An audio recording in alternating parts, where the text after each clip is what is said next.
Graças a Deus. Cumprimento a todos com a paz do Senhor. Quem está feliz com Jesus? Amém. Então encontra uma pessoa bonita do seu lado, dá um sorriso para ela.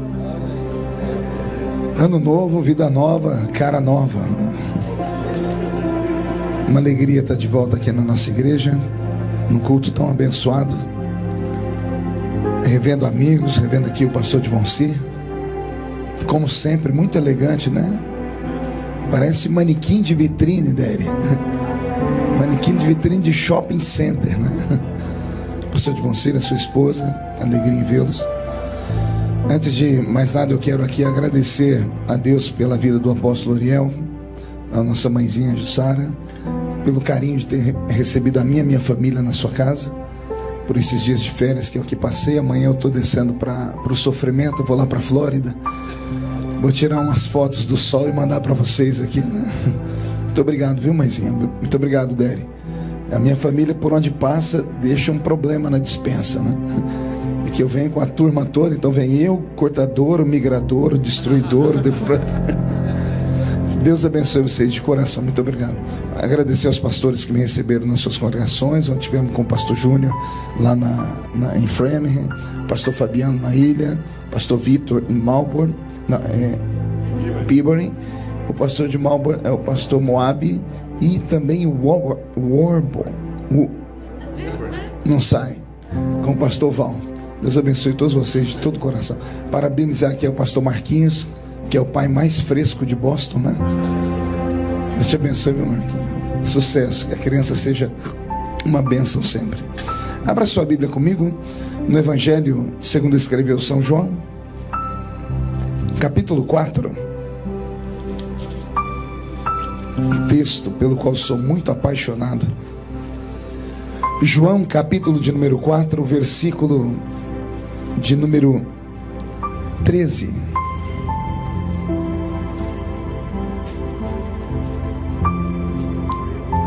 Está escrito assim: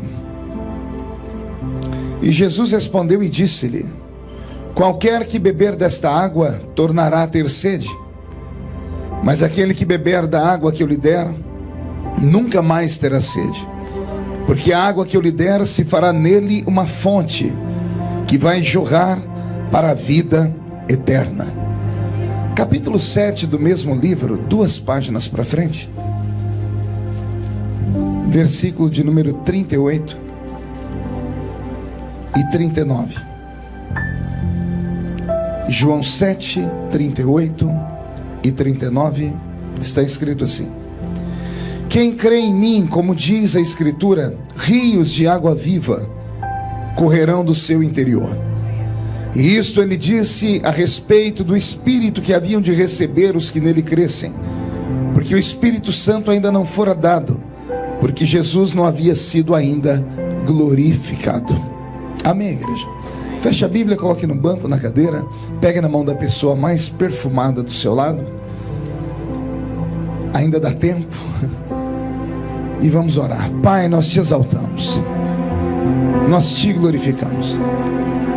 Te exaltamos porque o Senhor é grande, porque o seu poder é imenso, porque este será o ano das coisas inaudíveis, porque esse será um ano de surpresas sobre a nossa vida. Se me falha a memória, Senhor, é o primeiro culto do ano aqui na nossa igreja, um culto onde os seus filhos deixaram seus afazeres e vieram para o santuário te honrar, te exaltar pela saúde, pela paz, pela família e pela prospecção de dias melhores que virão sobre esta terra. E coube a mim ser o mensageiro desta noite, então eu lhe peço misericórdia, lhe peço inspiração, e lhe peço que o Senhor cerque este santuário com a sua presença, e que num raio de 5 quilômetros, onde houver um demônio alojado, que esses demônios recuem, porque se não recuarem, serão queimados pelo poder da sua glória que será derramada nesse lugar. Que os seus filhos que vieram tristes comecem a saltar de alegria, porque esta noite marcará para sempre a nossa história na sua presença. Antes que eu comece a pregar, Senhor, eu lhe faço 2 pedidos. O primeiro é que os anjos desçam entre nós. desçam trazendo brasas de fogo entre nós. Comecem a esparramar estas brasas entre nós. E onde houver um crente cheio do Espírito Santo, incendeia a alma dele nesta noite. E o segundo pedido, ó Deus, é que esta palavra alcance pessoas de perto e pessoas que estão longe, e que o seu nome seja glorificado para sempre. E toda a igreja diz: os que podem, tomem seu assento aplaudindo a Jesus, porque Ele é bom, porque Ele é maravilhoso. Ficou muito alto o som aqui no altar, Zazá. Se você tirar só um pouquinho de agudo, eu vou te dar um beijo depois. Ainda mais que ontem eu descobri que você é irmão da esposa do pastor Júnior, da pastora Isabelle. Eu não sabia disso. Ainda bem que eu não falei mal dele na mesa, né? Deus abençoe vocês. Pois bem, o Evangelho segundo escreveu São João, no capítulo 4 e no capítulo 7, contam histórias paralelas, histórias de encontros. Aliás, o resumo dos evangelhos são isso: encontros entre Jesus e seres humanos. Repito, seres humanos. Não era encontro de Jesus com anjos, não era encontro de Jesus com reis que se julgavam ser super-homens. Era um encontro de Jesus com gente como a gente, gente de carne, gente de osso, gente que carregava os seus traumas, os seus erros, os seus pecados, as suas vis histórias, histórias tristes, histórias de perturbação, história de perca, história de violência na família, história de abandono. O Senhor amava se envolver com as multidões. E os evangelhos são para nós histórias dos encontros de Jesus com esses seres humanos, e são a vida deles e esses encontros que vão dar para nós o norte de como deve ser a vida cristã. No capítulo 4, eu tenho um encontro de Jesus com uma mulher que a Bíblia nos nega o seu nome. Ela chama de mulher samaritana. Eu sempre gosto de enfeitar um pouco a história, né, para ajudar a audiência a compreender o que eu estou pregando. Eu queria que você voltasse comigo no tempo agora, uns 2000 anos atrás só. Encontrasse no meio de uma terra poeirenta, naquela Palestina antiga, o mestre de Nazaré, usando a sua estola sacerdotal branca, sendo amparado por um séquito de 12 intrépidos seres humanos, a quem ele escolheu para serem a sua escola apostólica. Eles com certeza vinham um passo à frente, o mestre vinha atrás, em contemplação, em meditação. E eu queria imaginar o que os 12 conversavam, pastor Júnior. Eu imagino Pedro, Tiago e João, um alfinetando o outro, acotovelando o outro, e dizendo: o culto ontem foi lindo, né? Você viu aquele cego que enxergou? E o outro dizendo: cego eu não vi não, porque de onde eu estava só deu para ver o paralítico andar. E o outro: e eu não vi nem cego nem paralítico, eu vi foi aquele mudo que saiu gritando: hosanas, hosanas, hosanas. Era mais ou menos assim que eu imagino que era a vida deles, o cotidiano deles. Eles dormiam ao lado do Senhor, acordavam ao lado do Senhor, tomavam café da manhã com Ele, almoçavam com Ele, jantavam com Ele, oravam com Ele. Então eles estavam acostumados o Senhor acordar após o café da manhã, eles saírem para o endereço que Ele dava e sempre para o encontro com uma grande multidão. Depois do milagre que Jesus fez nas bodas de Caná da Galileia, o ministério dele se tornou público, então a privacidade dele quase inexistia. Acredito piamente que no capítulo 4 de João aqui, Jesus saiu de madrugada. Estava indo para um outro lugar junto com seus discípulos, bem de manhãzinha, para que as pessoas que estavam dormindo pelas ruas, esperando ele sair, não vissem. Ele queria naquele dia dar um ensinamento, não a grandes multidões, mas aos seus filhos que caminhavam com ele. Estão eles caminhando, e para infortúnio do coração dos 12, mas para uma alegria imensa no coração de Cristo, eles estão vindo por uma terra poeirenta, e de repente a terra bifurca, a terra abre em 2 caminhos. A vicinal se divide. À esquerda tem uma placa indicando Samaria, terra de Sicar. À direita, a rodovia continuava, daria uma volta imensa ao redor da cidade de Sicar. E 1h30 depois, se continuassem por esse caminho, chegariam lá na outra vicinal que levariam eles para um outro caminho. O destino de Jesus não era Samaria naquele dia, não era a terra de Sicar. Ali era só um lugar de passagem. Como os 12 discípulos estão à frente, quando eles olham a placa indicando à esquerda Sicar, Samaria, eles não pensam 2 vezes, nem entram para aquele lugar. Resolvem dar uma volta por fora. Por quê? porque a terra de Samaria era para eles uma terra maldita, era uma terra de gente pecadora. Centenas de anos antes desse episódio, judeus e samaritanos estavam adorando a Deus, não sei em qual das festas, se do tabernáculo, se da Pessaque, da Páscoa. Eu sei que enquanto estavam adorando, um estava salmodiando, e enquanto um salmodiava, os outros confirmavam, diziam amém, ou bendito seja o nome do Senhor, coisas desse tipo. Até que alguém resolveu dizer assim: Deus será adorado no alto da montanha. E ao invés de ouvir um amém, ouviu alguém dizer assim: não, está errado, Deus tem que ser adorado em Jerusalém. Começou a briga. Esse que disse que Deus tinha que ser adorado lá no alto da montanha refuta e diz: não, Deus tem que ser adorado no alto da montanha, porque foi lá que ele falou com Moisés, seu servo. E o outro que defendeu Jerusalém disse: não, Deus tem que ser adorado em Jerusalém, porque Jerusalém é a cidade de Davi. E o outro refutou dizendo: não, é no alto da montanha que Deus tem que ser adorado, porque foi lá que Deus revelou os 10 mandamentos. E o outro: não, Deus tem que ser adorado em Jerusalém, porque ela é cercada por 7 montanhas, e o 7 é o número da perfeição. E por causa dessa briga, dessa discussão, romperam com a comunhão. Judeus e samaritanos, irmãos de sangue, perderam a comunhão, a amizade. Chegaram a criar doutrinas, mãezinha. Criaram doutrinas para separar, só para que judeus não conversassem com samaritanos. Colocaram roupas diferentes nas mulheres. As mulheres samaritanas usavam um cinto diferente das mulheres judias, exatamente para que quando andassem pelas ruas, porque eram muito parecidas na face, ao olharem a roupa, alguém dizia: não, só tem cara de judeu, mas é samaritano, e vice-versa. E por isso romperam com a comunhão, romperam com a amizade. Eu tenho dito isso há alguns anos. Que pena que as pessoas ainda se espelham na placa da igreja para manter comunhão com uma pessoa ou com outra. Lá na minha cidadezinha, em Orlândia, um dia lá na Vila Tatu aconteceu um episódio que eu nunca vou esquecer. Tinha um ponto de ônibus e 2 irmãs se encontraram, pastor Val. 2 irmãs sentaram uma do lado da outra, cidade pequena, mas bairros distantes, elas não se conheciam. Só que as 2 eram crentes, e crente tem um negócio com ele que qualquer outro que é crente descobre que ele é crente, né? É como se fosse um dispositivo. Acho que é aquilo que Paulo disse, né? O espírito que está em um testifica com o espírito que está em outro, que ambos são filhos de Deus. Sentaram as 2 no banco, não se cumprimentaram, mas de repente eu acho que uma soltou uma linguagem, um evangeliquez, né? Evangélico tem suas palavrinhas de honra. De vez em quando ele solta misericórdia, um sangue de Jesus tem poder, ele acaba se entregando. São coisas nossas. Numa dessas, um olhou para ela e disse assim: vejo que tu és crente.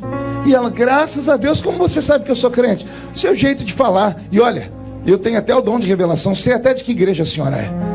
Como você sabe de que igreja eu sou? Pelo tamanho da sua saia.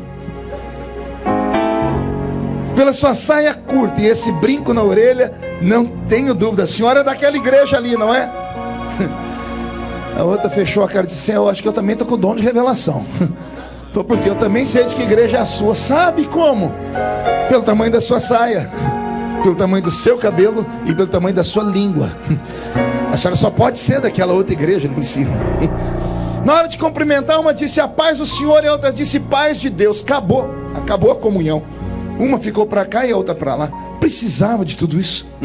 Ah, se eu pudesse voltar naquele tempo, lá no dia da briga dos judeus dos samaritanos, eu interromperia aquela briga, pegaria na mão dos 2 e diria assim para eles: não importa se você adora a Deus lá em cima ou se você adora a Deus aqui embaixo, o que importa é que ambos adoramos o Senhor, e que todos o adorem em espírito e em verdade. Necessário é que ele seja adorado. Mas por causa dessa ruptura teológica, os 12 discípulos que estão com Jesus indo à frente, quando vem a placa à esquerda Samaria, ignoram e passam direto. Eles vão dar uma volta de 1h30 para encontrar a vicinal lá do outro lado. Em contrapartida, se entrassem na cidade de Sicar, cortariam pelo meio, encontrariam um atalho, chegariam em 1 hora, economizariam em mais de 1 hora o caminho e chegariam no mesmo lugar. Se fosse nós brasileiros, a gente ignoraria tudo e entraria pelo meio do caminho, né? Mas judeu é judeu. Eles estão dando a volta por trás. Se dessem só a volta por trás, tudo bem, mas eu imagino eles começando a murmurar, e um dizendo para o outro: aí a esquerda é a terra dos malditos, ó. E o outro dizendo: aí mora só pecador. Já viu a roupa das mulheres que moram aí? Já viu os homens que moram aí? Adoradores de montanha. E dando gargalhada. Até que eles estão conversando muito bem. Eu imagino quando eles resolvem perguntar a opinião de Jesus. O que o senhor acha, Jesus? Quando olha para trás, cadê Jesus? Perderam Jesus de vista. Jesus ainda não tinha falado do arrebatamento, eles tinham achado que ele tinha ido embora. Eles olharam para trás e falaram: não pode ser. E eles: não, só tem que ser, não tem outro caminho. Será que ele entrou lá naquele caminho? Tiveram que correr para ver. E quando chegaram na bifurcação, está Jesus entrando dentro da terra maldita. Está Jesus entrando dentro da terra de Samaria. E eles têm que resolver rápido. Tem duas opções: ou eles saem correndo aqui e dão a volta, e 1h30 depois chegam lá na frente e esperam Jesus, ou correm o risco de perder Jesus no meio do caminho, ou eles vão ter que engolir o orgulho deles, ou eles vão ter que deixar de lado alguns dogmas, vão ter que quebrar alguns protocolos para seguir Jesus. Porque andar com Jesus implica nisso. Implica em você deixar de ser comum, implica em você deixar de ser normal, implica em você entrar por situações que pessoas normais não gostariam de entrar. Mas seguir Jesus é uma grande aventura. Tem alguém seguindo Jesus hoje aqui? Então vem comigo, entra comigo em Samaria. Eu imagino as cenas: 12 homens andando, botando o pé na terra maldita e parando, um encostando no ombro do outro e batendo a mão no pé para tirar a poeira. Jesus havia ensinado isso: em terra maldita, tira a poeira do pé. Eles vão fazendo isso e lá na frente está Jesus. Só dá para ver a silhueta dele de costa. Você consegue tentar acelerar a sua câmera e enxergar Jesus de frente? Eu imagino Jesus com um sorriso, querendo dar uma gargalhada, porque ele não era só homem, ele também era Deus. Como homem, ele só sabia o que os homens sabem, mas como Deus, ele sabia onde aquela história ia dar. Ele sabia que aqui atrás eles estavam irados, enraivecidos, mas que já já ele iria aplanar o coração deles, porque um mistério seria revelado logo ali à frente. Eles aceleram os passos, se aproximam do mestre. Quando vão tentar passar na frente dele, encontram outra placa, e esta placa está escrita: Poço de Jacó. Quando eles olham a placa Poço de Jacó, um desarranjo em todos os 12, uma curiosidade em todos os 12. Então eles olham para trás para ver se Jesus vai seguir caminho ou se ele vai seguir a placa. E graças a Deus, Jesus seguiu a placa. Quando eles viram Jesus entrar para o Poço de Jacó, foram correndo. E agora que eles estão na frente do poço, eu imagino 12 homens ao redor daquele buraco no chão, olhando, observando, sentindo o cheiro da terra molhada, ouvindo barulho de águas vivas lá embaixo. E os olhos deles estão lacrimejando. Pergunte por quê. Só se todo mundo perguntar. Porque os 12, sendo judeus, cresceram ouvindo falar da história desse poço. Cresceram ouvindo falar da história do milagre de Jacó no deserto. Cresceram ouvindo falar que o patriarca Jacó cravou o joelho na areia e implorou misericórdia a Deus para não morrer ele, suas esposas, seus filhos, seus animais e os seus empregados, no encontro que ele vai ter com seu irmão Esaú. Mas era deserto, acabou a água. E o Deus de Jacó disse a ele: cave nessa areia, porque quem anda comigo não morre de sede. E Jacó cravou na areia e nasceu um poço de água viva que existe até os dias de hoje. Eles agora estão vendo. Anote aí e deixe essas palavras fluírem na sua alma. Os 12 agora estão vendo aquilo que a vida inteira eles só ouviram falar. Estão vendo aquilo que eles só ouviram falar. É isso que eu começo a aprender nesse texto. Quem tem coragem de ir com Jesus em todos os lugares que ele manda, corre o risco de ver aquilo que outros só ouvem falar. Quem tem coragem de andar com Jesus, de seguir a ele, de quebrar regras, quebrar etiquetas, de ir onde ninguém foi, de fazer coisas que para os normais é loucura, como as nossas extravagâncias, como as nossas coreografias, como o nosso louvor, como a nossa fé. Quem tem coragem de fazer essas coisas acabam vendo aquilo que os outros não veem, coisas que as pessoas só ouvem falar. Você corre o risco de ver aqui nesta noite, dentro desse santuário, porque você está seguindo Jesus. Posso ouvir mais um glória a Deus por essa palavra? Os 12 estão ali, olhando aquele poço, sentindo o cheiro da água, estão emocionados, estão cutucando um o braço do outro, dizendo assim: minha mãe, quando eu era criança, me falou dessa história. E o outro: meu pai também. Eu ouvi o nosso rabino contar na sinagoga. Eles estão deliciando-se com a visão que estão tendo. Aí Jesus quebra o clima, fazendo assim. Todo mundo para, olha para ele, e ele diz assim: gente, está um calor aqui, né? Muito quente. Eu estou com sede. Estou com sede. E a vergonha invade o coração dos 12, porque eles estão de frente de um poço tem água viva, mas eles não estão preparados para tirar água lá de dentro. Isso aqui é um conselho forte para quem vem para o culto. Não basta entrar no culto. Como eu tenho sempre ensinado, é preciso, além do culto, entrar na presença de Deus. Não basta atravessar a porta da igreja. Eu digo sempre que entrar na igreja até cachorro entra, porque a porta fica aberta. Mas entrar no culto e na presença de Deus, aí é só para aquele que está preparado. Não adianta estar aqui dentro e não estar preparado para receber o que Deus tem para dar. Pastor, será que é possível? É só você olhar do seu lado esquerdo e direito que você vai ver. Tem alguns que entram aqui dentro e abrem o guarda-chuva. Como assim, pastor? Começa a chover no irmão da esquerda, chove no irmão da direita, o da frente dá grito de glória, o outro dá um pulo, tem um até que enrola pelo chão, e tem uns que não abrem a boca nem para respirar. Não basta andar ao lado dele, tem que estar ao lado dele preparado para fazer as coisas que ele te pede para fazer. Eles estão diante do milagre, pastor Val, e não podem tirar água lá de dentro. Não tem uma xícara na mão. Mas não é esse o ensinamento que Jesus quer dar. Jesus não quer deixar eles numa situação constrangedora. Então Jesus se antecipa, imagino, se afasta deles um pouquinho, encontra uma pedra debaixo de um zimbro. Ele senta na pedra e diz assim: gente, aqui na frente, se não me falha a memória, eu vi uma placa ali atrás, tem uma cidade chamada Sicar. Vão à frente, preparem comida, bebida, encontre um lugar para eu repousar. Eu me encontro com vocês lá na frente. Eu vou descansar porque essa noite, enquanto vocês dormiam, eu subi o monte para orar, então eu estou mais cansado que vocês. Os 12 se confabulam, chegam à seguinte conclusão: nós não podemos deixar Jesus sozinho. Eles deixam um para ficar ali do lado dele, como uma espécie de guarda-costa. Pastor, como é que o senhor sabe disso? Está escrito? Não, não está escrito, mas basta ter um pouquinho de inteligência, porque alguém escreveu a história. Alguém foi testemunha ocular, e só um foi testemunha ocular dessa história: João, o apóstolo. Os 11 ou os 12 se reuniram e escolheram João para que João ficasse ao lado de Cristo. Jesus está sentado numa pedra, João está aqui em pé, de braço cruzado.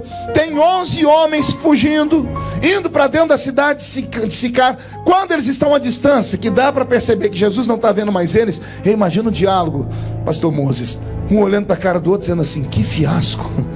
O homem dá tudo que a gente quer. Ele multiplica pão, ele multiplica peixe, ele alimenta a gente, as pessoas dão pouso para a gente. Tudo que a gente quer ele dá. E agora que ele pediu um copo d'água, ele não pediu vinho, ele não pediu uma barra de ouro, ele pediu água. E nenhum de nós pode dar água para ele. A gente precisa melhorar esse ministério. Os 11 estão conversando quando de repente, no sentido contrário, passa uma mulher. Passa quem?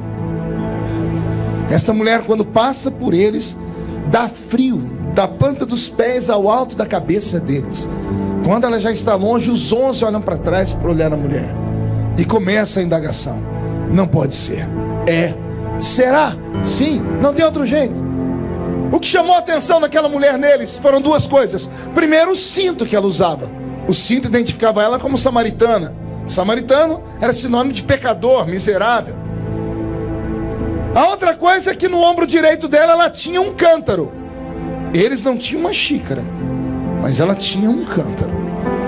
Ela está indo para o poço, de onde eles estão vindo. Eles não mataram a sede de Jesus, mas ela está indo com um negócio que ela pode acabar matando a sede de Jesus.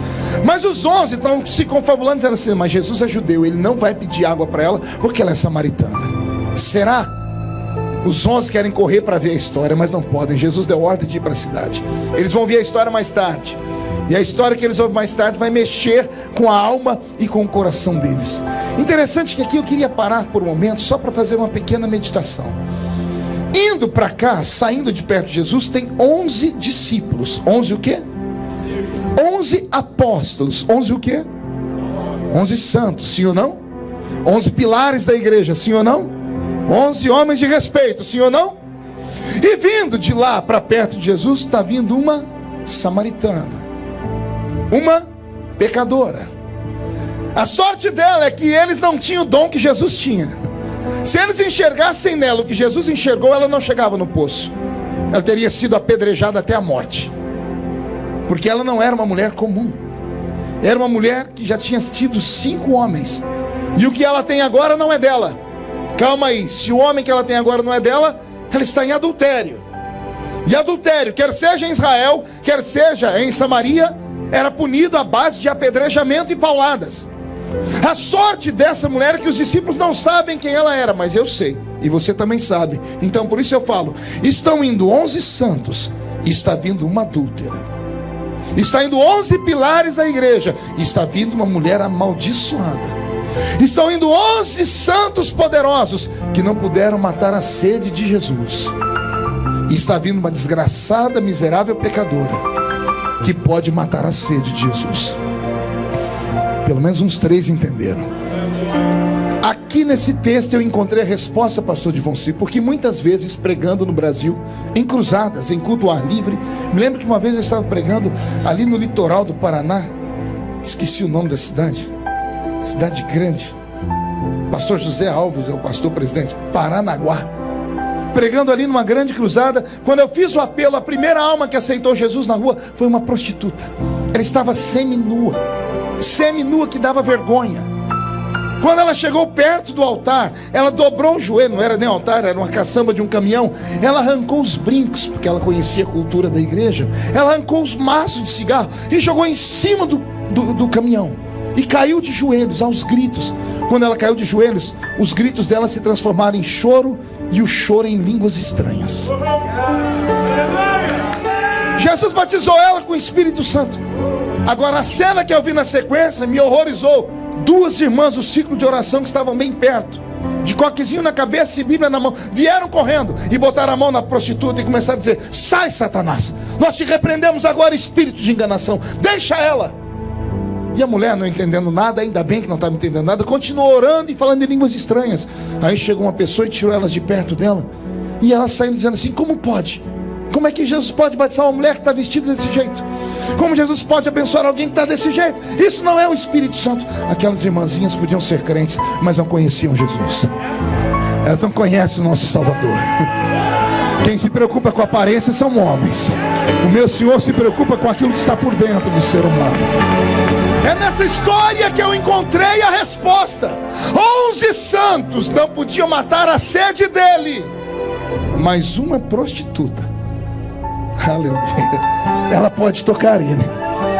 Às vezes é mais ou menos isso que acontece num culto como esse, né? Quantas vezes a gente está pregando e a gente conhece os crentes, né? Sou pastor de igreja, a gente conhece os membros de igreja. Você prega, o cidadão fica te olhando com a cara parecendo que foi batizado num pote de vinagre.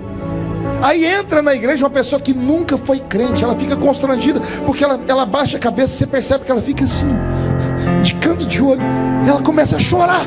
Ela não entende nada do que eu estou pregando, mas ela sente tudo que eu estou falando. Aí os crentes que entendem o que eu estou pregando já não sentem mais o que eu estou falando. Senhoras e senhores, às vezes é melhor rever o nosso sentimômetro espiritual. Dá uma olhadinha pro seu irmão e pergunta: como é que está o seu? Está quebrado? Diga para ele: porque é o primeiro culto do ano e você não abriu a boca nem para respirar ainda. Aliás, teve uns 3 desgraça desse chiclete. Pelo amor de Deus, você está na presença do Eterno. 2017 você venceu. Dê um grito de glória ao nome dele. Se alegra. Aleluia. Lá vai a pecadora. Os 11 vão embora querendo saber o que deu. Vão saber mais tarde. Quando a pecadora chega perto do poço, de soslaio. Soslaio é canto de olho. De soslaio, de canto de olho para a esquerda, para a direita, ela percebe que na beira do poço tem 2 homens, e os 2 são judeus. A roupa deles identifica eles, só que a roupa de um deles deixa ela apavorada, porque a roupa dele é branca. É a roupa de um doutor da lei, é a roupa de um sacerdote. Pastor, por que deixa ela apavorada? Porque ela conhece a lei. Se ele descobrir o pecado dela, ele pode mandar matá-la. Então ela, apavorada, dobra o joelho, tira debaixo do seu cinto uma corda, tira o cântaro do ombro, amarra uma corda no gargalo do cântaro e solta o cântaro dentro do poço. Ela quer que termine rápido para ir embora.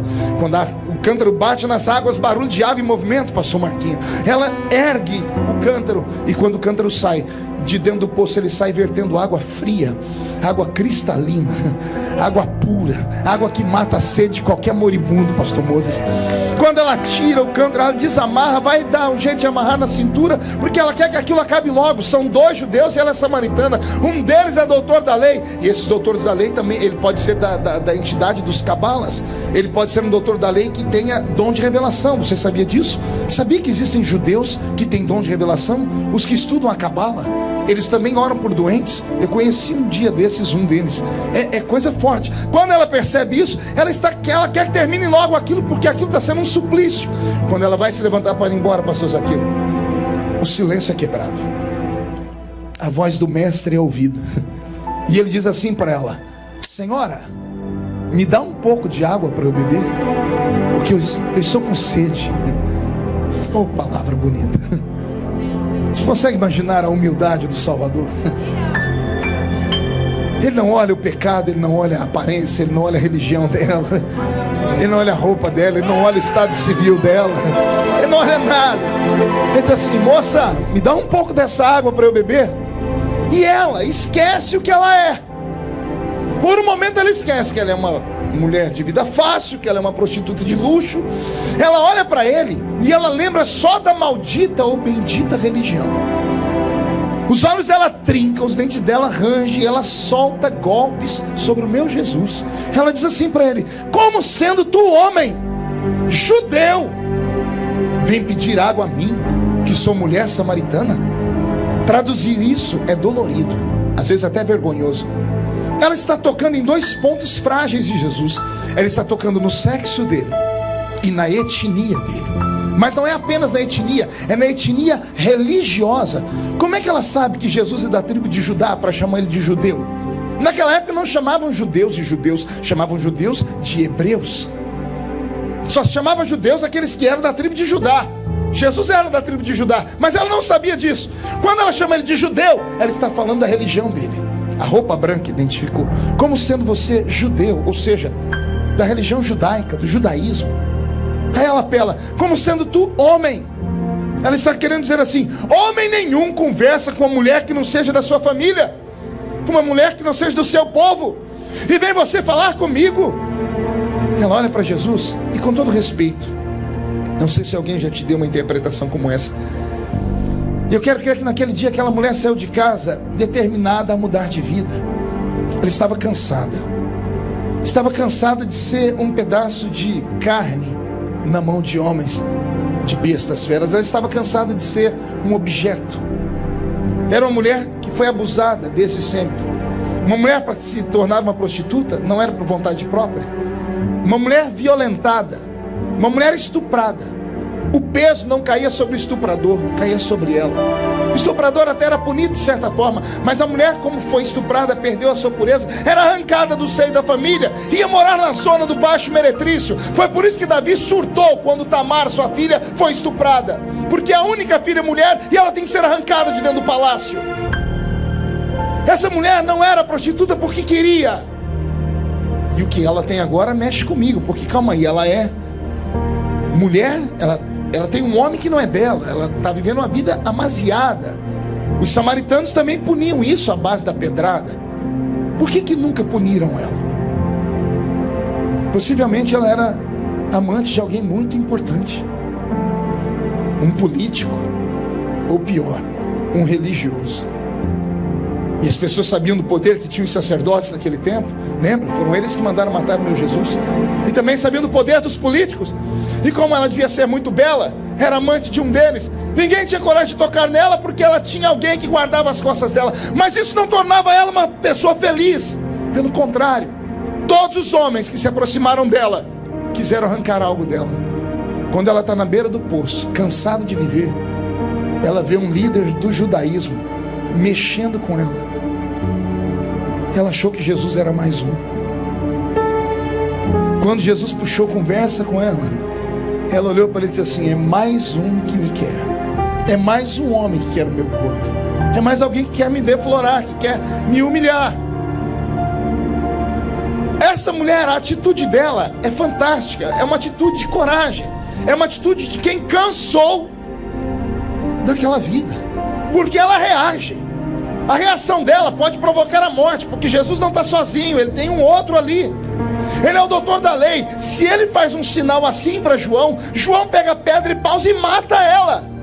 Ele é o líder da religião. E João chegaria em Israel e seria aplaudido ao contar essa história. Matei uma samaritana que tentou falar mal do mestre. Seria aplaudido.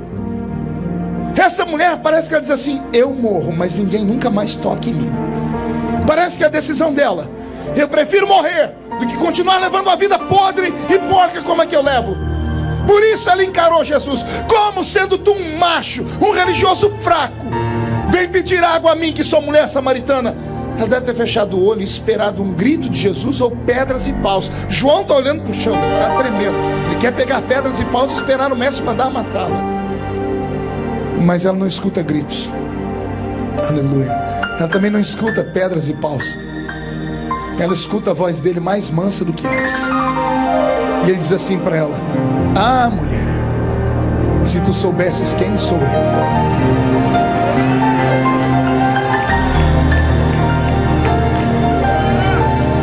eu me emociono só de falar. Ah, se tu soubesses quem sou eu não sou como os outros, mulher. Eu não quero um pedaço de você, eu não quero te levar para a cama, eu não quero destruir sua vida, eu não quero abusar de você. Ah, se tu soubesses quem sou eu te daria uma água, porque você me pediria ela. E a água que eu te dou só se bebe uma vez, porque ela mata a sede para sempre. Para sempre. Alguém já bebeu dessa água aqui? Então exalte ao nome dele.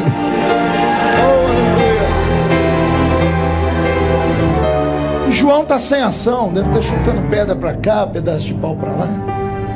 A mulher levanta o olhar, olha para Jesus, ela não sabe o que fazer, porque ela foi agressiva, ela foi deselegante, ela agrediu ele, Nani. E ele, ao invés de agredi-la, liberou uma palavra de amor dele, liberou uma palavra de paixão.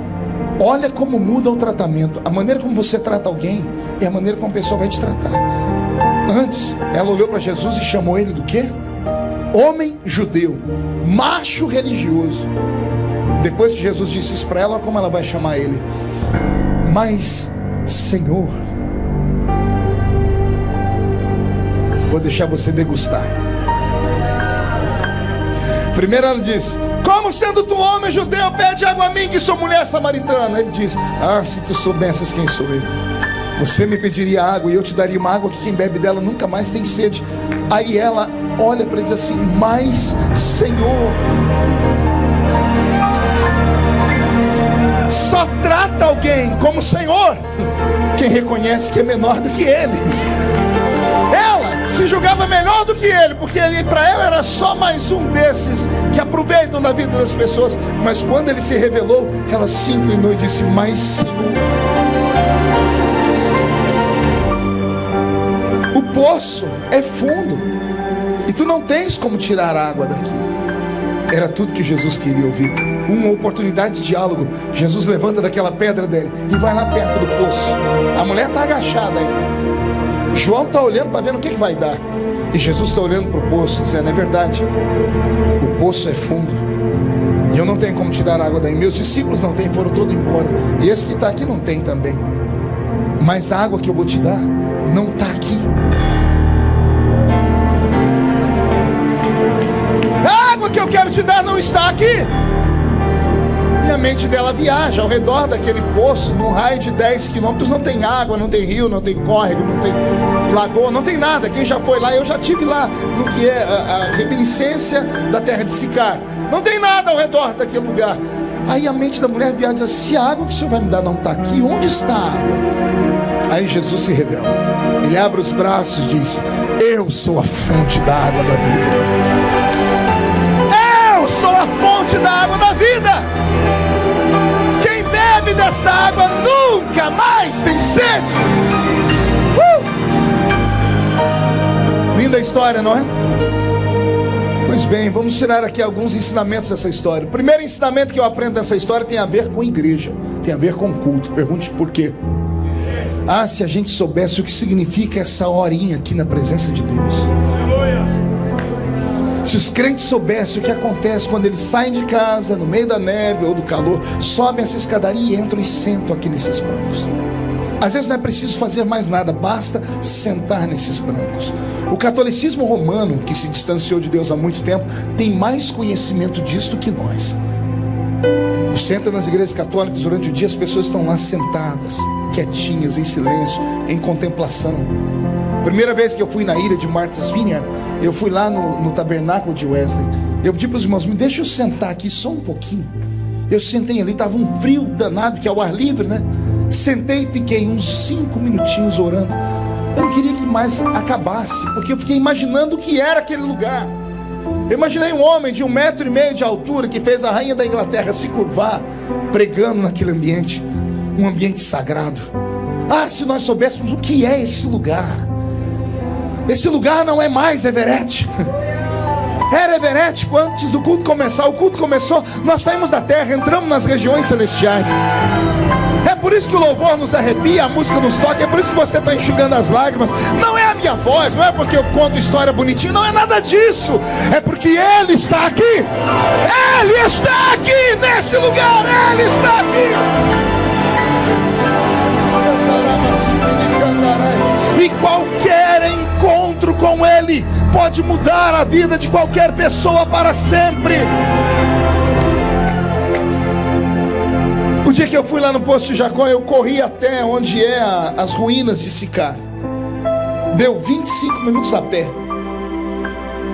Aí eu fiz o caminho inverso, 25 minutos a pé também. Então, olha o que 1 hora na presença de Deus pode fazer na sua vida. Aquela mulher saiu de casa de manhãzinha, andando pelas ruas, todo mundo dizia Shalom, Shalom. Quando ela virava as costas, todo mundo dizia, lá vai a Kenga, lá vai a destruidora de lá vai a... Já enterrou 5 e está com um aí, agora está acabando com outro casamento, que é assim que o povo é. Na cara não fala, mas passou, o povo murmura. Todo mundo fala, lá vai ela. E ela sai daqui. Quando ela chega no poço, são 25 minutos a pé. Eu calculei o tempo de pegar água, pastor de Voncini, e a conversa dela com Jesus. Não cheguei a mais do que 15 minutos, porque ela estava apavorada para ir embora. 25 com 15 dá 40. Jesus conversa com ela. Ela não voltou para a cidade com um cântaro. Ela largou aquele cântaro e saiu correndo. Ela gastou menos tempo para chegar. Ela chegou na cidade em uns 20 minutos. Ela entrou na cidade aos berros. Entrou gritando. Só que ela entrou gritando uma coisa tão bonita que vai mexer com você. Porque 25 para vir, com 15 dá 40, com 20 para voltar dá 60, é 1 hora. 1 hora atrás ela era prostituta. 1 hora depois é a maior missionária do Novo Testamento. 1 hora depois ela entra na cidade gritando, encontrei o Messias, encontrei o profeta, ele está lá no Poço de Jacó. E essa mulher faz algo que eu nunca vi acontecer. Gente, a cidade inteira, é a Bíblia que diz, a cidade inteira, os comerciantes, a prefeitura fechou, todas as pessoas que estavam trabalhando na lavoura pararam, a notícia esparramou, a cidade inteira desceu até o poço para ver Jesus. E Jesus pregou para a cidade inteira e ganhou a cidade inteira. Quando a cidade está voltando, eles encontram a mulher chorando num canto. E aí começa a dizer, agora cremos. Não porque te ouvimos, cremos porque nós vimos que ainda há profeta em Israel de verdade. É por isso que eu digo que você não sabe o que esta hora aqui pode significar na sua vida. Para você pode ser mais um culto, para Deus pode ser o culto. Pode ser o dia em que Deus esteja marcando você, queimando você, batizando você com o Espírito Santo, derramando para você o dom da palavra, o dom do conhecimento, derramando sobre você o dom de discernir espíritos, trazendo o avivamento que você tanto espera. Por isso eu não admito que você fique só assistindo o culto. Participe do culto, reage por esse culto, se empolgue por esse culto, chame a atenção de Deus nesse culto.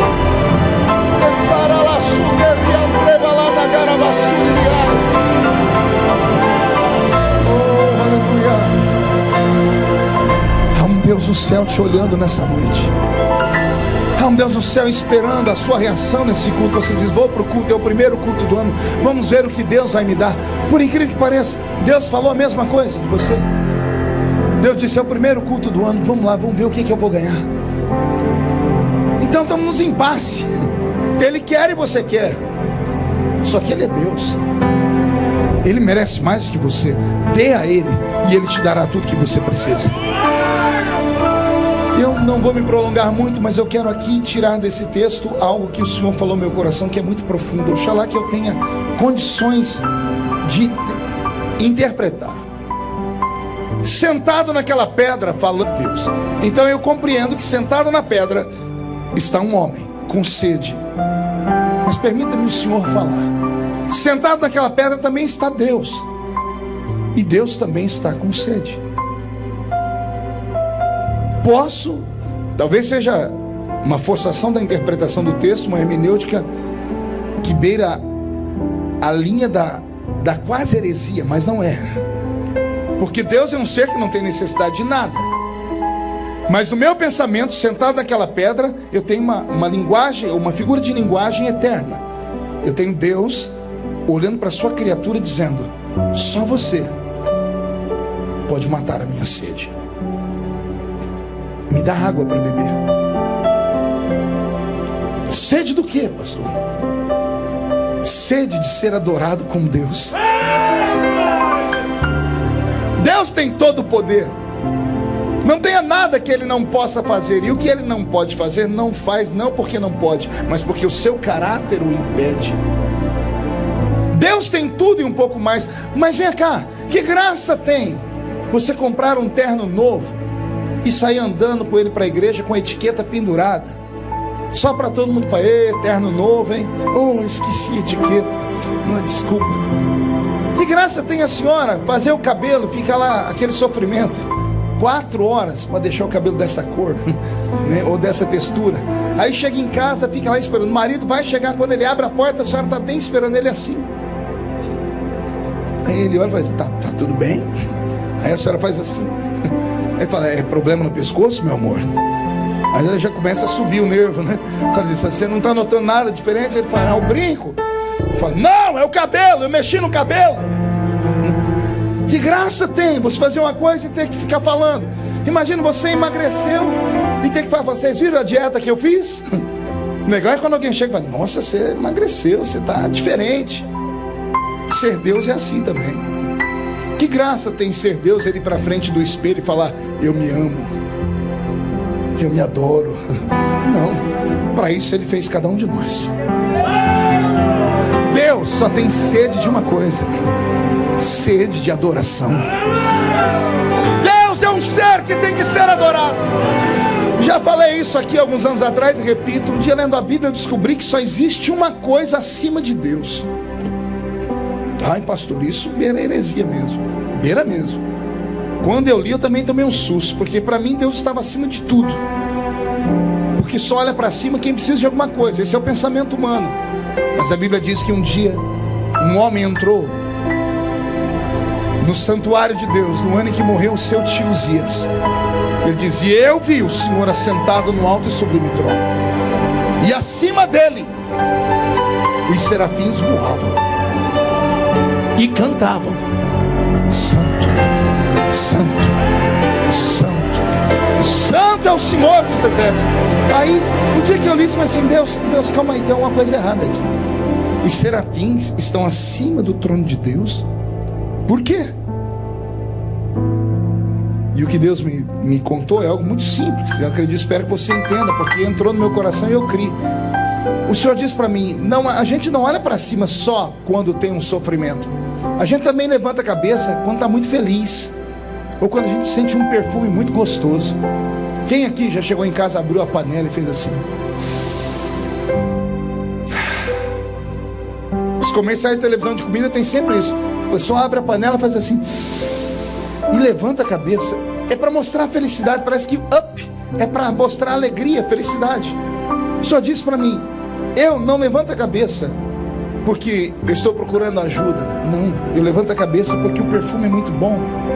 Mas perfume do que? O Senhor disse para mim: filho, quando a igreja na terra me adora, ela adora com barulho, mas o louvor não chega no céu como barulho. O louvor é filtrado e ele chega no céu em forma de sacrifício, em forma de libação, em forma de incenso.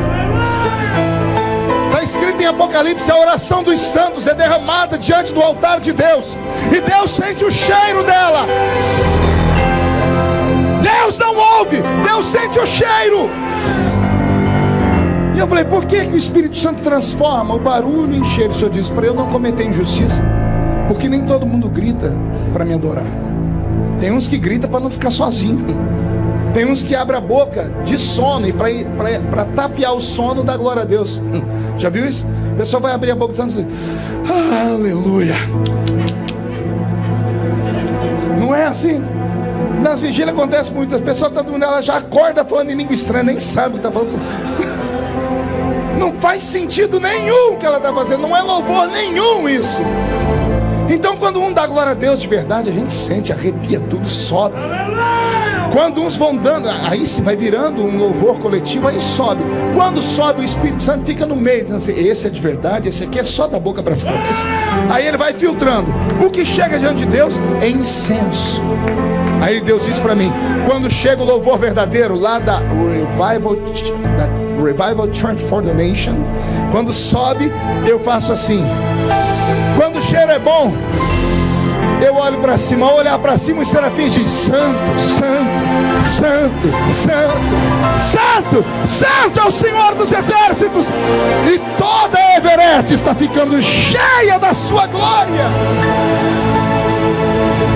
Eu te desafio nesta noite ser o ponto de partida, o início de um ano de muita adoração, de um ano de muito louvor, um ano onde você possa atravessar aquela porta, entrar aqui e pedir menos e dar mais, porque Ele sabe do que você precisa e Ele vai suprir a sua necessidade. Queria desafiar você a dar um ano de tanta glória e de tanta aleluia, que o próprio diabo vai se mudar da rua da sua casa, porque não vai te aguentar mais. Duas coisas: ou ele não vai aguentar mais, ou ele vai acabar dando glória a Deus junto com você também. Eu te desafio a fazer deste ano o melhor ano da sua vida, dizendo assim: só o Senhor é Deus, e dará a Ele toda a honra, toda a glória, todo o louvor, porque Ele merece tudo isso e um pouco mais. Você pode dar um glória a Deus por isso? Me lembrei agora de que eu estava em Israel numa grande cruzada uma vez, e terminamos a cruzada, foi um sucesso. No dia seguinte eu fui lá para o Monte das Lamentações, para o Muro das Lamentações, orar. E eu levei comigo aquele locutor da Rede Globo, o Cid Moreira. Quem lembra do Cid Moreira? Só os velhos, né? Mr. M. O pastor João Cid disse que lembra, mas não é velho não. É ousado. Estava lá, eu e o Cid Moreira. Falei: Cid, vamos, informa. Para chegar lá foi uma tortura, porque o Cid anda desse jeito assim. Eu já tenho quase 230 anos. Aí o Cid foi, chegamos lá, cada um colocamos o quipá.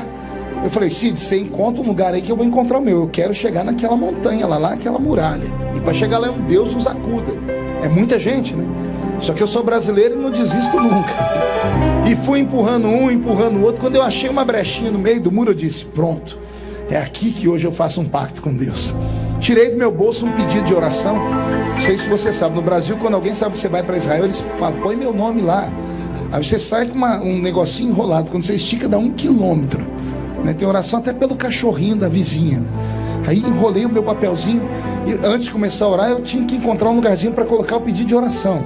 E aí foi uma tortura. Uma música triste, por favor. Não tinha nenhum buraquinho para colocar o pedido de oração.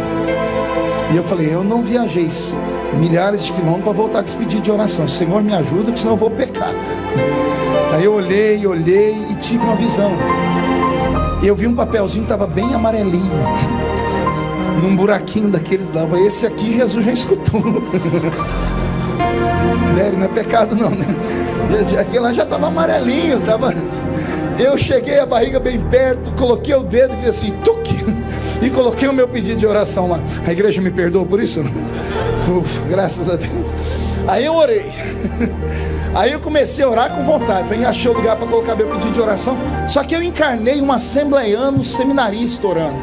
Levantei as duas mãos para o céu e comecei: soberano eterno, magnífico, imarcessível, Rei dos reis, Senhor dos senhores, Pai da eternidade, Príncipe da paz. Eu estava indo. Eu sei que eu já tinha atravessado o átrio, estava chegando no lugar santo, quando eu tomei uma pancada na mão esquerda. Mas a pancada foi tão forte que eu quase emendei um palavrão na oração. Porque não foi você, mas doeu demais, que a mão chegou a formigar, que eu parei de orar e fiz ai! E olhei para cá para falar quem foi que fez isso. Eu ia brigar com a pessoa, mas quando eu olhei para cá, o ser humano era alto demais. Eu fui olhando e ele não parava de crescer. Era um judeu de uns 2 metros de altura, e ele ainda tinha um chapéu na cabeça, devia dar uns 2,5 metros. E esse judeu estava orando assim, ó. E foi um murro desse que ele acertou na minha mão. Eu falei, vou ficar quieto, estou em oração. Cheguei para cá, né? Levantei a mão, comecei a orar de novo. Não deu certo, que acertaram essa mão. Só que essa acertaram mais de levezinho. Eu olhei, não foi soco. O judeu que estava de cá, aqueles que usam roupa preta, que tem um cabelinho enrolado aqui, o judeu ortodoxo, ele orava assim, ó. E ele bateu a cabeça na minha mão. E eu olhei para o de cá. Olhei para o de cá e falei, que bando de doido. Fiquei quietinho aqui, levantei a mão para terminar a oração. Me empurraram de costas, que eu bati a cabeça no muro. Aí eu desci da cruz. E eu olhei para trás para ver um judeu que estava atrás de mim. Ele orava assim, ó. E eu comecei a olhar, tinha um que orava assim. Outros ficavam assim, amarrado o negócio aqui na mão, apertando um botão. Eu fiquei, aquela loucura. Eu falei, meu Deus, o que é isso? Aí o meu intérprete estava perto, falei, ô Eliaquim, o que é isso? O que esse povo está fazendo? Que loucura é essa? Ele disse, loucura não, pastor, respeite os meus irmãos. Eu falei, desculpe, eu respeito, mas o que eles estão fazendo? Meus irmãos estão orando. E eu falei, precisa tudo isso para orar? Ó, eu, pentecostal, membro da Revival Church for the Nation, achando loucura eles daquele jeito. Aqui teve um que deu uma cambalhota aqui agora no meio da igreja, e eu achando louco aquilo lá. Ele olhou para mim e falou assim, pastor, eu não posso falar porque o senhor está pagando a minha diária. Eu disse, não, eu faço questão, se é um ensinamento eu quero aprender. O pastor, graças a Deus, pela primeira vez vou poder ensinar de verdade para um crente ou um cristão que é orar. Ele falou para mim, até quando vocês crentes e cristãos vão achar que sabem orar, pastor? Eu falei, eu não sei orar não, né? Ele disse, pastor, vocês estão gatinhando na oração. Pastor, quando vocês começaram a orar 2.000 anos atrás, já fazia 4.000 que a gente orava. Aprenda a orar com a gente. E eu disse, a gente está errando no que? Ele falou assim, vocês não leram os profetas? Os profetas ensinam que Deus não recebe palavras vãs, repetições vãs de palavras comuns. Pastor, oração não é monólogo não. Não é só um que fala. Oração é diálogo. São 2 falando. É o Senhor falando com o Pai e o Pai falando com o Senhor. Oração é diálogo. E tem mais, pastor. O senhor está vendo aquele meu irmão ali orando assim? Eu disse, estou. Sabe o que ele está fazendo? Eu disse o quê? Ele está orando e está falando, eu oro, mas o meu braço também está orando. Aquele outro eu oro, mas o meu quadril também está orando. As minhas pernas estão orando. O meu corpo todo ora. Ele está dizendo, cada célula do seu corpo tem que orar aquele que fez os céus e a terra. Eu nunca tinha ouvido nada parecido com isso, pastor Júnior, nunca nada.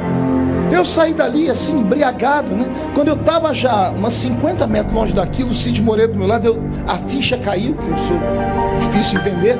Quando eu entendi, eu dei um berro, que eu quase matei o Cid Moreira do coração. O Cid olhou para mim e disse assim, que isso, pastor? Falei, Cid, eu entendi. Ele falou, o quê? Eu entendi porque eu, quando garoto, lá na Vila Tatu, no salãozinho da Rua 1, quando o culto estava gostoso, quando eu dava por mim, eu estava em pé sozinho, chacoalhando as mãos e chorando. Aí quando eu voltava, eu olhava, estava todo mundo sentando me olhando, e eu ficava com vergonha de sentar. Quantas vezes em congresso no Brasil, uma vez, eu estava em São Paulo, no Parque do Anhambi, pastor Gesiel Gomes, seu pai Moisés pregando. Seu pai fez uma coisa naquela noite que eu acho que eu nunca mais vi ninguém fazer. Ele subiu na tribuna, antes dele cantou uma cantora, e o Brasil estava mudando o rumo do louvor, né? Não era mais que louvor de Assembleia de Deus, o povo estava começando a bater palma e dançar. E o seu pai, quando pegou o microfone, estava daquele jeito, o povo, todo mundo virado. Ele nem saudou o povo com a paz do Senhor, ele deixou o microfone, a Bíblia, foi, ajoelhou numa cadeira. E ninguém entendeu nada. Aí o povo foi quietando. Ele catou uma cadeira, saiu andando no púlpito sem falar nada. Ele pegou e jogou a cadeira no meio do povo. Um irmão levantou e catou a cadeira. Foi um susto. Ele disse: é desse jeito que você tem que estar, porque senão a glória de Deus vai te matar. Coisas de Gesiel Gomes. Aquilo virou do avesso. Eu era menina, eu nunca tinha visto uma coisa dessa. Meu Deus, eu pulei tanto, eu gritei tanto, que pisaram no meu pé, eu pisei no pé dos outros. Quando eu vi, eu estava no chão, caído, uns 30 caíram em cima de mim. Mas a gente não programou aquilo. Não era uma coisa que a gente dizia: olha, eu vou, fica, espera aí que eu estou indo agora. Não, era um impulso, era um ímpeto. Eu descobri que eu não grito no púlpito porque quero. Eu não aumento a minha voz porque a minha verborragia exige, ou porque a minha retórica é perfeita. Não. Existe um momento em que vem o conhecimento do homem. Existe outro que o Espírito do Senhor se apossa. É o momento em que o Espírito Santo se apossa.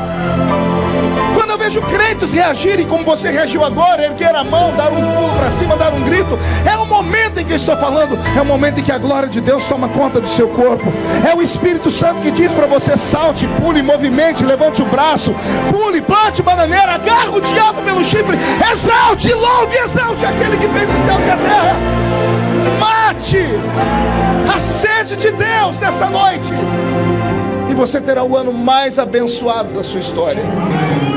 E encerro aqui dizendo que no capítulo 7 de João, 8 dias depois, os discípulos se confabularam, e a notícia que chegou até Jesus não foi legal.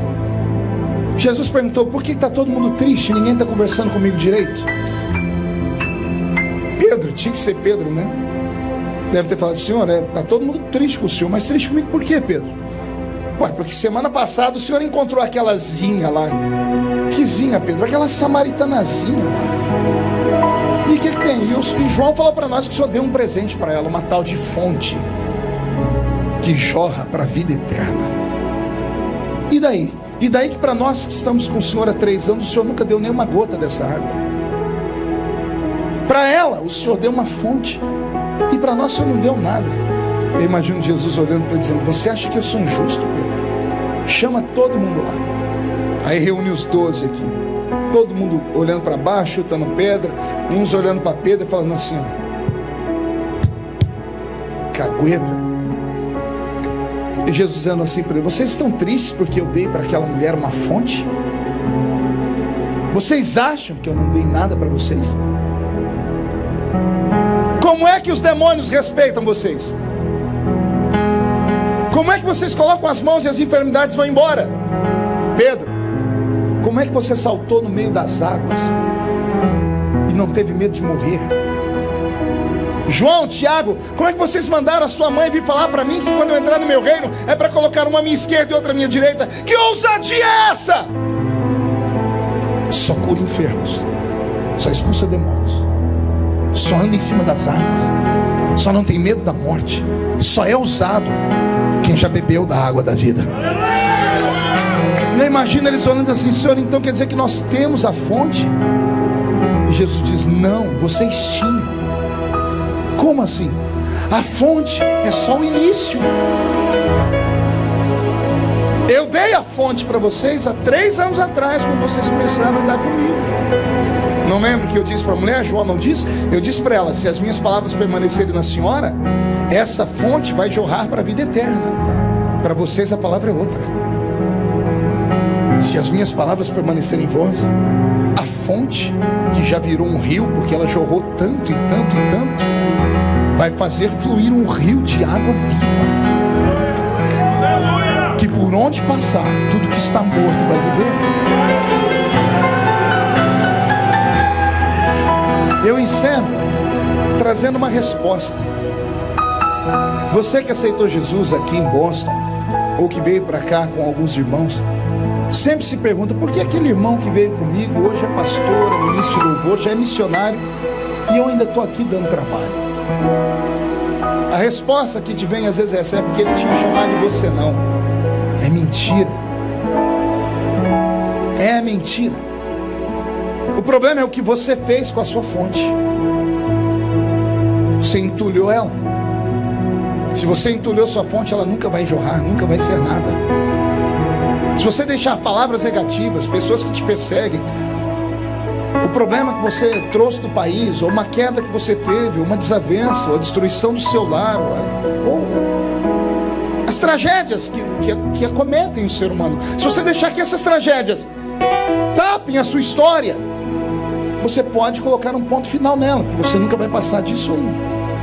Agora, se nessa noite você deixar Jesus desentulhar sua fonte, arrancar tudo aquilo que te atrapalhou em 2016, sua fonte vai jorrar, sua fonte vai virar um rio de águas vivas. Às vezes, por onde eu passo, as pessoas perguntam: poxa, você vem aqui na Mero já há 16 anos. Eu acho que eu sou um dos poucos nesses 16 anos que o povo ainda de vez em quando para ouvir. Eu sei que é o Dery que manda, né? O Dery manda, quem tem juízo obedece, né? O pastor Ariel fala: é para escutar ele, então vem todo mundo me escutar. Mas ainda tem azeite, você ainda recebe algo. Às vezes até uma palavra que eu já preguei, outras vezes, mesmo assim ela toca a sua alma. Alguns tentam encontrar calma, mas ele mudou por fora só. A fonte é a mesma. O rio continua fluindo. O seu rio tem que fluir, irmão. Pastor, tem mensagens que você nunca pregou, estão prontas para você. Eu costumo dizer que o lugar do mundo onde estão os maiores tesouros se chama cemitério. No cemitério estão aqueles que poderiam ter descoberto a cura do câncer, a cura da AIDS. O melhor sermão para ser pregado está dentro do cemitério, que foram de homens e mulheres que, por causa do primeiro bloqueio na vida, porque alguém disse não a eles, desistiram da chamada, desistiram da história e arrastaram o seu talento para dentro de uma cova. Se eu dependesse dos anos de seminário para ser o que eu sou hoje, eu nunca seria nada. Eu fui humilhado por todos os professores de teologia, todos. O professor de hermenêutica era o pior. Uma vez ele pediu para que nós traduzíssemos um texto, pastor Divoncir, e nós tínhamos que construir um sermão em 5 minutos. O sermão tinha que ter começo, meio, fim, apelo e oferta, em 5 minutos. E ele deu o tema. E tinha os meninos da minha época que eram bons. O pessoal imitava o Napoleão Falcão, Gilmar Santos, essa turma toda, porque eles tinham voz para imitar. E a minha voz sempre foi pouca, porque o meu pulmão é pequeno. Eu nunca dei conta de imitar eles. Aí quando eu fui falar, eu comecei a falar do meu jeito, do jeito que eu tô aqui. Pedi para alguém fazer um solinho no violão, que eu comecei desse jeito. Isso, eu consigo operar quando tem uma anestesia, ajuda. Aí foi indo. Quando eu terminava de falar, estava todo mundo chorando, até o infeliz do professor. Ele enxugava as lágrimas e dizia assim: Feliciano, você está na profissão errada. Você tinha que ser roteirista de cinema, escritor de livros, porque púlpito de Assembleia de Deus não é lugar de contar historinha para a gente chorar. O infeliz sentia Deus, mas dizia que eu não podia ser pregador, porque o meu jeito de falar era esse. Um dia eu subi a montanha para orar, e eu encerro aqui. Eu disse: Deus, eu nunca vou ser pregador, porque o pastor disse que eu não posso, meu professor disse que eu não posso, só porque eu conto história. E Jesus falou para mim: é ciúmes. O que? Ciúmes. Ciúmes do quê? De você. Por que ciúmes de mim? Porque você prega igual eu pregava quando eu estava na terra. Os sermões de Jesus eram histórias. Jesus, quando queria pregar muito, chamava a multidão e dizia assim: um pai tinha 2 filhos. Oh glória! Morreu um homem rico e morreu Lázaro. Os sermões de Jesus não eram histórias, não eram essas mensagens escalafobéticas que a gente espera. A unção não está na entonação da voz do pregador, muito menos no seu conhecimento. A unção está na sua intimidade, no louvor a Deus e na atribuição que Ele dá ao Senhor. O Senhor te trouxe nesta noite para te dizer isso. Vou te usar do seu jeito, só que adore o meu nome, glorifique o meu nome.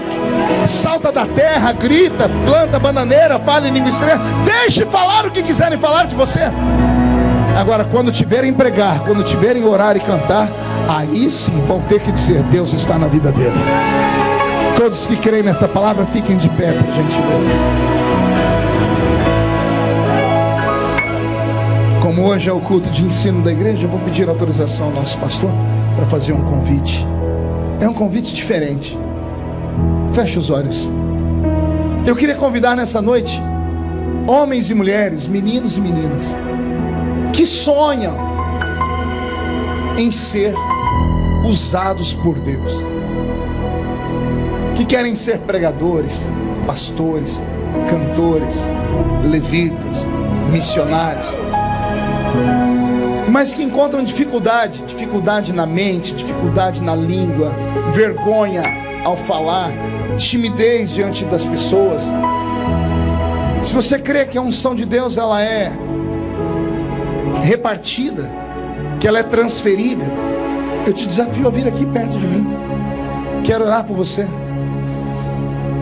Quero orar para que o Senhor Deus dê um upgrade na sua vida. Isso. Mas eu já vou te dizendo, vem matando a sede de Deus. Vem matando a sede de Deus. O Zazá está aí? O Zazá, aquele louvor que você cantou, teu é o poder, tu é a glória, tu é a majestade, o reino. Esse louvor abre o céu. E eu vou fazer um pedido: ninguém saia antes da bênção apostólica, que há um segredo nessa noite aqui ainda. Isso. Pegue na mão de quem está do seu lado. Olhe para mim. Conselhos. Nem sempre a minha botija foi cheia. Eu sempre me inspirei em outros. Eu sempre ouvi pregadores. Quantas vezes agarrei os VHS do Daddy, coloquei lá para ouvir as pregações dele, aí eu pregava de trás para frente, ninguém sabia. Ele pregava de frente para trás, eu pregava de trás para frente. O pastor de Vonci pregou uma mensagem uma vez dos Gideões, eu decodifiquei ela em 3 e fiz 3 sermões com a mesma mensagem. E aí quando eu prego é perigoso, ele está pregando, alguém fala: você está imitando o Feliciano. E é o Feliciano imitando ele. O pastor Ronaldo Fonseca é deputado comigo em Brasília. Esse dia ele chegou lá no parlamento bravo comigo. Ô Feliciano, pelo amor de Deus, não prega mais aquela mensagem do azeite da viúva não. Eu falei: por quê? Você aprendeu essa mensagem aonde? Eu disse: eu tinha 14 anos quando você pregou ela. Pois é, a mensagem é minha. Você prega ela. Eu fui pregar esses dias, irmão, falei: o senhor está imitando o pastor Marcos Feliciano. Porque Jesus me fez mais conhecido do que ele. Não é vergonha nenhuma copiar. Só que peça para Deus te dar uma inspiração sua, para Ele te dar um toque diferente seu, para que tenha a sua marca. Seja cheio do Espírito Santo sempre. Pregar não é fácil, porque você tem o atributo de ter que despedir o povo melhor do que eles entraram e fazer eles terem vontade de no culto próximo estarem aqui do que ficar em casa. Por isso o Senhor Deus quer te dar. Pai, eu oro nesta hora. Eu oro porque oraram por mim. Eu nunca imaginei que um dia eu estaria orando por pessoas. Deus da minha infância, Deus dos primeiros passos, derrama nesta noite da mesma unção de sabedoria, da unção de fluência das palavras, da fome e da vontade de conhecer a tua palavra.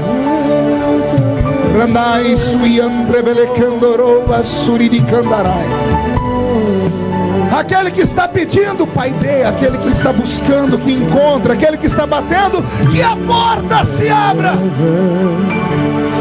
E na medida em que esses homens e mulheres estiverem sendo ungidos com esta unção, que cada um deles possa matar a sua sede nesta noite, Senhor. Que eles possam matar a sua sede nesta noite, Senhor. Recebe o nosso louvor nesta noite, Senhor. On earth as it is in heaven, let o louvor está abrindo o céu, receba. Caia sobre eles a sua glória.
É o poder. Desentulhe as fontes, meu Pai. Desentulhe as fontes, arranca o medo, arranca a timidez, arranca, Senhor, a trava das línguas. Tira o problema com o idioma, quebra o arco, corta a lança. E deixa Libera, o céu descer. E deixa o céu descer.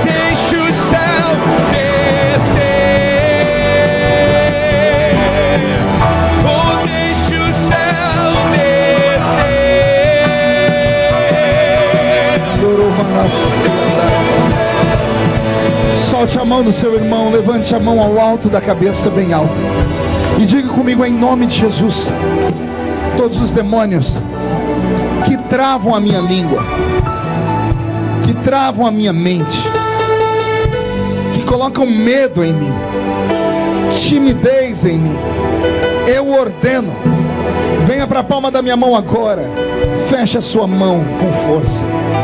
Vou contar até 3, você joga no chão, pise em cima, acaba com esse medo, acaba com esse problema. Abraça 3 pessoas e diga para elas assim: você vai marcar a sua geração. 1, você nunca mais será o mesmo. 1,5, sua família sentirá orgulho de você. 2, a sua igreja vai receber o seu talento dando glórias a Deus. 2,5, quem viver verá para ver onde Deus vai te colocar. 3, jogue no chão, pise em cima, abrace 3 guerreiros, abrace 3 guerreiras.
Pode dar a Jesus uma linda salva de palmas? Quem pode aplaudir?